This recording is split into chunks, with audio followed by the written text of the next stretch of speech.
party congresses have two overall objectives. One is to look back at the achievements and accomplishments of the last 5 years, symbolized by the fruits and flowers of the Chinese harvest in the autumn. Then we look ahead to the next 5 years. What can we achieve? What must we accomplish? Overall, though, underlying it are the challenges. What are the challenges and how can they be overcome? The party's answer lies in General Secretary Xi Jinping's opening remarks. According to Xi, China is at the decisive stage in building a moderately prosperous society in all respects, and at a critical moment because socialism with Chinese characteristics has entered a new era. This new era will be an era of building on past successes to further advance our course and of continuing in a new historical context to strive for the success of socialism with Chinese characteristics. It will be an era for all of us, the sons and daughters of the Chinese nation, to strive with one heart to realize the Chinese dream of national rejuvenation. It will be an era that sees China moving closer to center stage and making greater contributions to mankind. He reviewed what has been achieved during the past 5 years. He told party members to never forget their goals and to always aim high and look far. But Xi does not downplay China's many challenges and inadequacies. Acute problems caused by imbalanced and inadequate development await solutions, and the quality and effect of development are not what they should be. China's capacity to innovate needs strengthening. The real economy awaits improvement, and there is a long way to go in protecting the environment.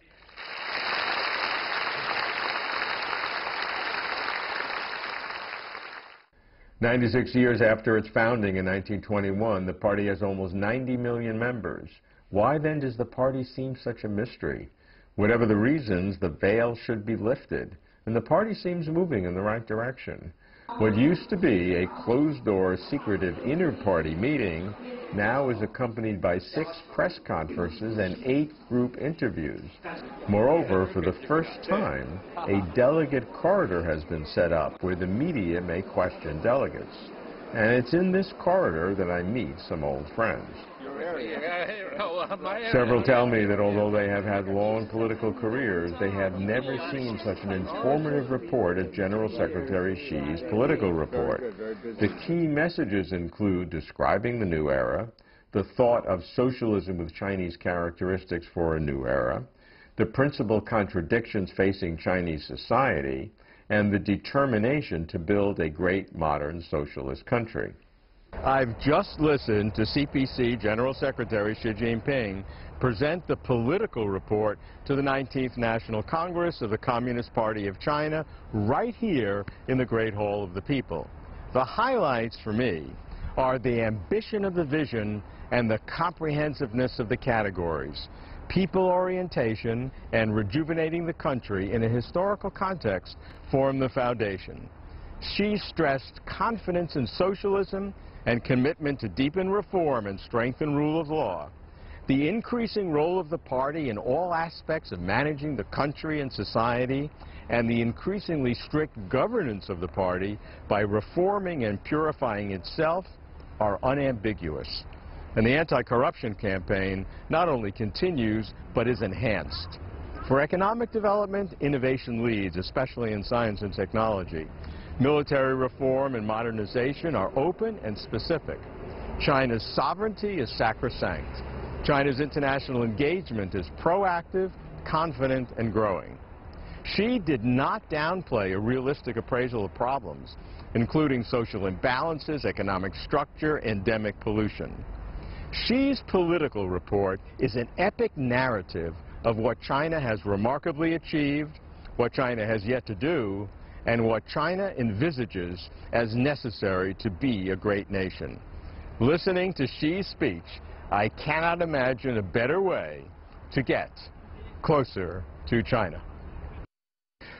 As you look upon the 19th CPC National Congress broadly, what is the overarching significance? And the way I like to look at it sometimes is that if we were sitting here as historians 50 or 100 years from now, looking back on this event, what would be the kind of history that you and I would be writing?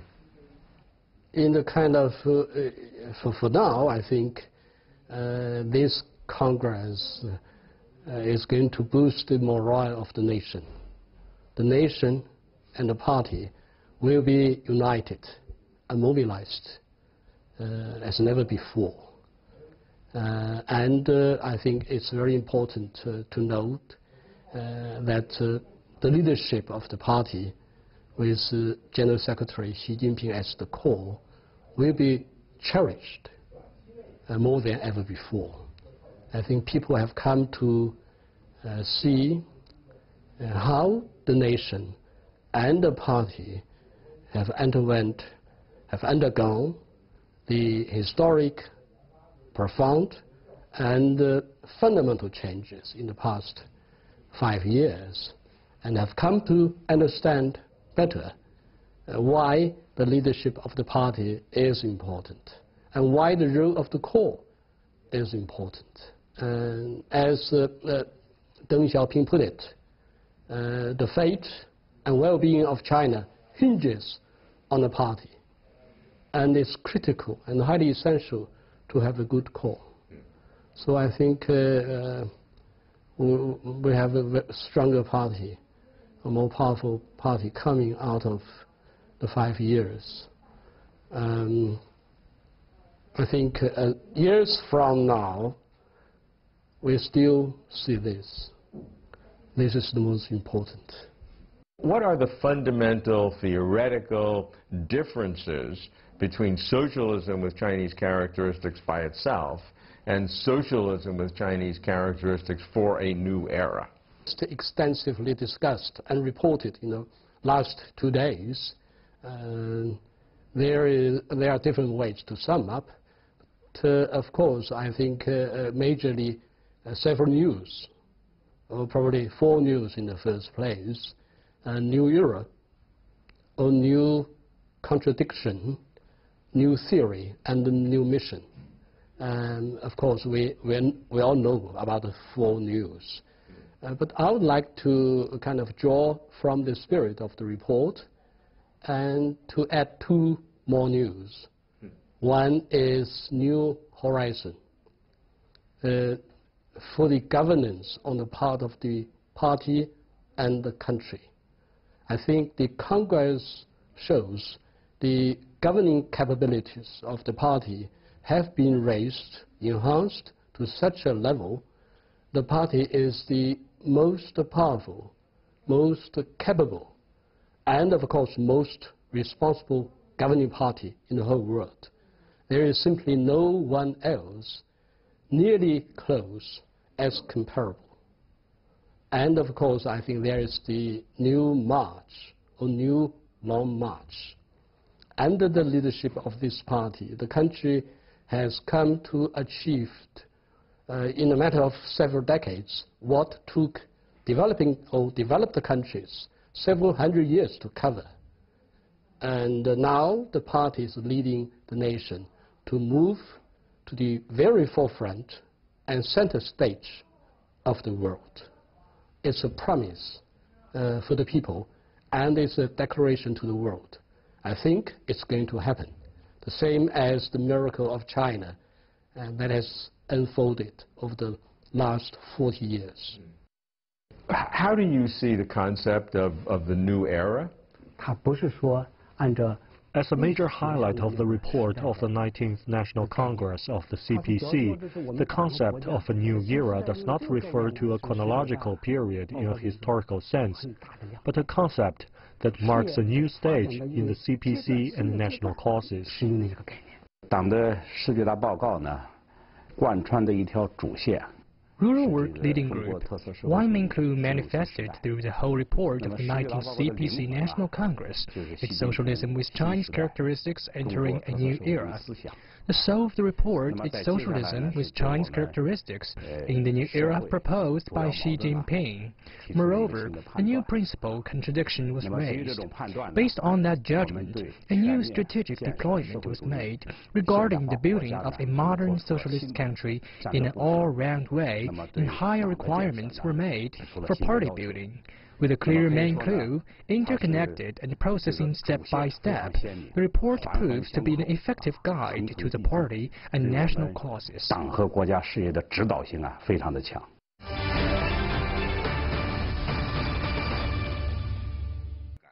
Xi Jinping goes further, offering socialism with Chinese characteristics as a new option for other countries which want to speed up their development, while, he says, preserving their independence.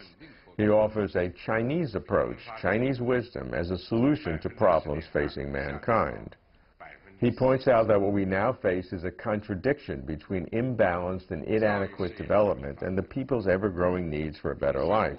Xi Jinping's political report to the 19th CPC National Congress, amidst a great deal of China's achievements over these last 5 years, he also talked about the contradictions in Chinese society between the people's growing demand for material, cultural, and spiritual needs and the challenges that the party has to deliver them. How do you see some of these contradictions, and how will the party deal with these challenges?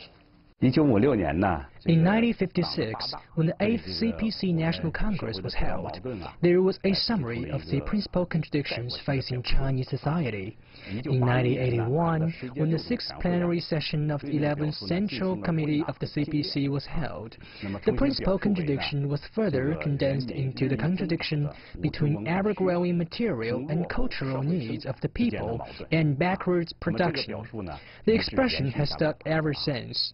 Based on an in-depth analysis of our national situation and a firm grasp of China's development stage, the 19th CPC National Congress announced a new summary of our current principal contradiction, that between unbalanced and inadequate development and the people's ever-growing needs for a better life. 发展之间的矛盾。一个是我们的社会生产力，我们大幅的提升啊。 On the one hand, China's social production has seen dramatic increase. Backward production is no longer a suitable description. On the other hand, people's ever-growing needs not only include material aspects such as food and shelter, but also spiritual, domestic and legal pursuits, as well as ecological and environmental concerns. People's needs are varied at multiple levels. 生态环境方面的需求。 To those who wondered whether or hoped that the anti-corruption campaign would abate or ebb during President Xi's second term, they must have been sorely disappointed by President Xi's speech, because in no uncertain terms he mentioned over and over again how critical the anti-corruption campaign was for the sustenance of the party, for the renewal of the party, and indeed he hinted at some even new institutionalizations to make sure that anti-corruption campaign would be continuing ever stronger. It was not a surprise that the first press conference at the 19th CPC National Congress is on anti-corruption. Over the past 5 years, the party's anti-corruption watchdog, the Central Commission for Discipline Inspection, has been leading a series of high-profile investigations into top officials. One was Zhou Yongkang, a member of the 17th Politburo Standing Committee. The watchdog has largely kept a low profile until today at the party Congress, when it briefed the media on its achievements.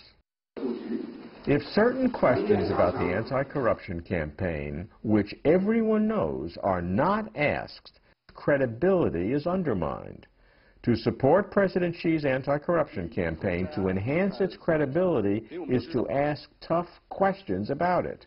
That's why, at the press conference on anti-corruption, I raised my hand and stood up. And yet the problem has continued. So the question is, why is now different, particularly since the 18th Party Congress? What are the institutional mechanisms that you can put in place? And how does it articulate with President Xi's call for a comprehensive strengthening of rule of law without violating human rights? Xi Jinping has asserted that the CPC has gained overwhelming momentum in its fight against corruption, and it is determined to secure a sweeping victory over the greatest threat to the party. In his report, the General Secretary reaffirmed the party's zero tolerance for corruption. He said both that those who offer bribes as well as those who take bribes will be punished.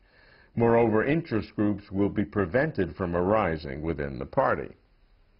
Comprehensive steps have been taken to tighten party discipline and exercise stricter supervision and governance of the party.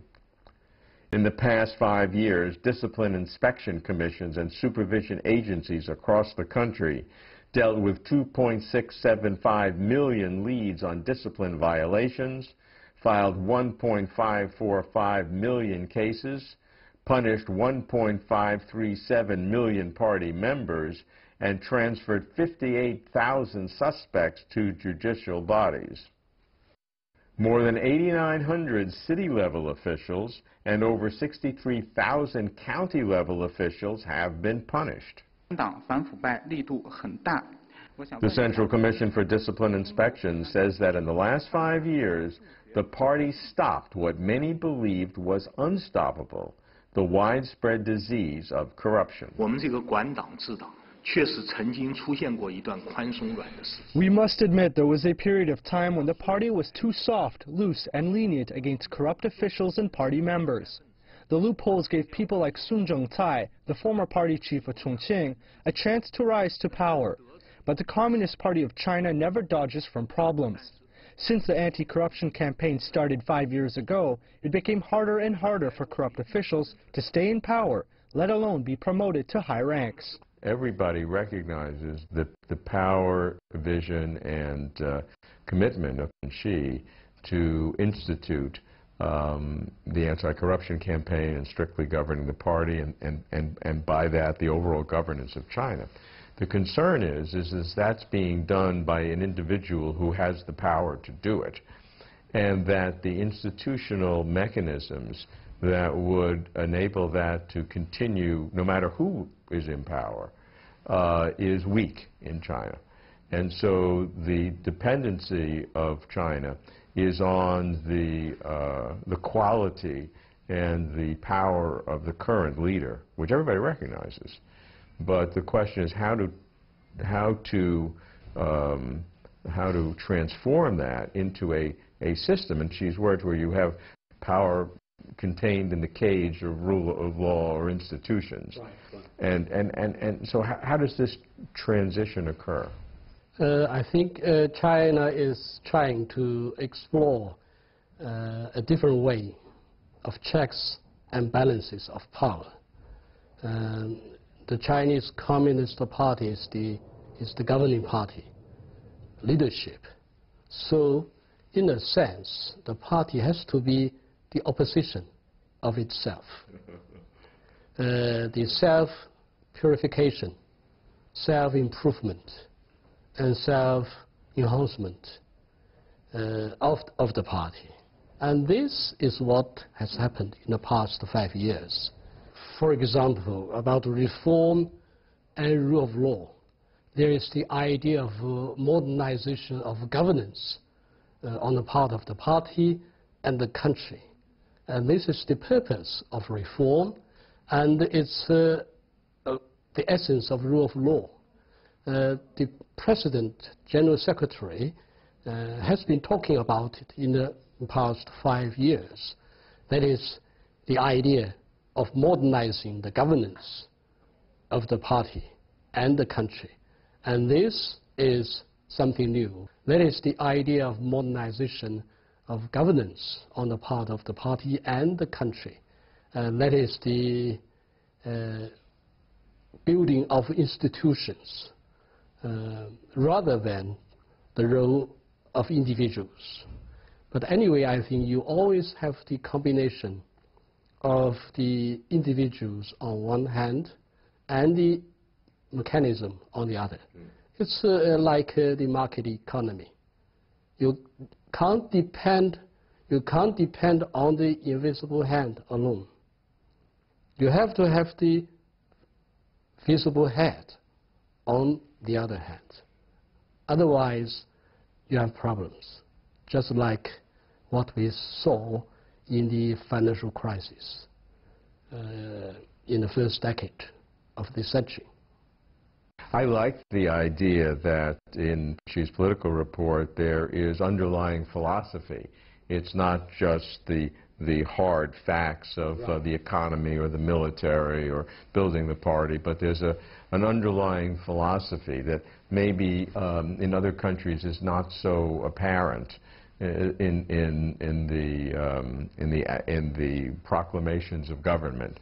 So how can you enrich that idea? I mean, what in the report are some of those philosophical foundations? We can learn from the General Secretary. There is a lot of soft power in the values of the report,